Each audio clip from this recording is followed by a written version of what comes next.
যোগফল কত। তার মানে হলো এখানে অপশনগুলাতে ক নম্বর অপশনে তাদের যোগফল দেওয়া আছে, তারপরে এই অপশনে তাদের যোগফল দেওয়া আছে, এই অপশনে যোগফল দেওয়া আছে, এই অপশনে যোগফল দেওয়া আছে। অর্থাৎ এখানে ধরেন 4টা সংখ্যা, এই একটা, এই একটা, এই একটা, এই একটা, কয়টা হলো 4টা সংখ্যা।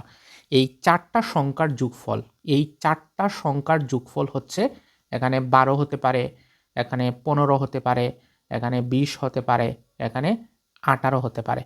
তো এখান থেকে আমরা একটা জিনিস শিখব যে 3টা সংখ্যা, যেহেতু 4টা সংখ্যার যোগফল দেওয়া আছে, 4টা সংখ্যার গড় আমরা বের করে নিতে পারি। এখন গড় কোনটা হবে?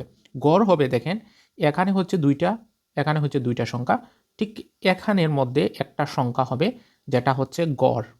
গড় তার মানে আমরা যে কাজটা করব, যে যখন 4টা সংখ্যার কথা বলা থাকবে বা জোড় সংখ্যা, ধরেন 4টা সংখ্যা কিংবা 6টা সংখ্যা কিংবা 8টা সংখ্যা, এরকম জোড় সংখ্যাগুলোর গড় যখন বলবে তখন অবশ্যই 0.5 থাকবে। এখানে শেষে কত থাকবে? 0.5 থাকবে। কীরকম আমি একটু দেখাই। যেমন এই দুইটার মধ্যে যেটা আছে ওইটাই হবে আপনাদের গড়। তাহলে আমরা যদি দেখেন 12 নেই, 12কে যদি আমরা 4 দিয়ে ভাগ করি তাহলে গড় পাবো। 4 দিয়ে যদি আমরা ভাগ করি তাহলে এখানে কত আসতেছে? 3 আসতেছে। কিন্তু এখানে হচ্ছে আমাদের 0.5 টাকা লাগবে, 0.5 টাকা লাগবে। যেমন আমরা যদি 15কে ভাগ করি, হ্যাঁ, যদি আমরা 15কে কত 4 দিয়ে যদি আমরা ভাগ করি তাহলে কিন্তু মানে কত আসতেছে? 3.75 আসতেছে। কিন্তু এখানে হচ্ছে আমাদের কি লাগবে?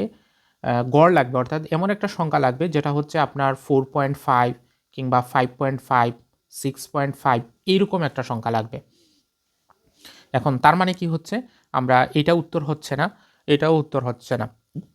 আমরা যদি এইটা নেই, দেখেন 18কে যদি নেই, তাহলে 18কে যদি আমি কত দ্বারা ভাগ করি? 4 দিয়ে ভাগ করি, তাহলে কত পাওয়া যাবে? 18কে 4 দিয়ে যদি ভাগ করি তাহলে হচ্ছে 4.5 পাওয়া যাবে। এখন দেখেন 4.5 যেহেতু পাওয়া গেছে তার মানে এইটাই হবে। তাহলে এখানে দেখেন আমরা এইটা হবে 4.5। আচ্ছা, 4.5 যদি হয় তাহলে ঠিক তারপরে একটা পূর্ণ সংখ্যা কত?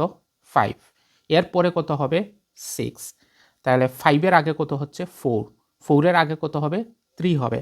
এখন দেখেন 3, 4, 5 এবং 6, এই 3টা সংখ্যার, এই 3টা সংখ্যাকে যদি আমরা কত কি করি? যোগ করি তাহলে পাওয়া যাবে কত?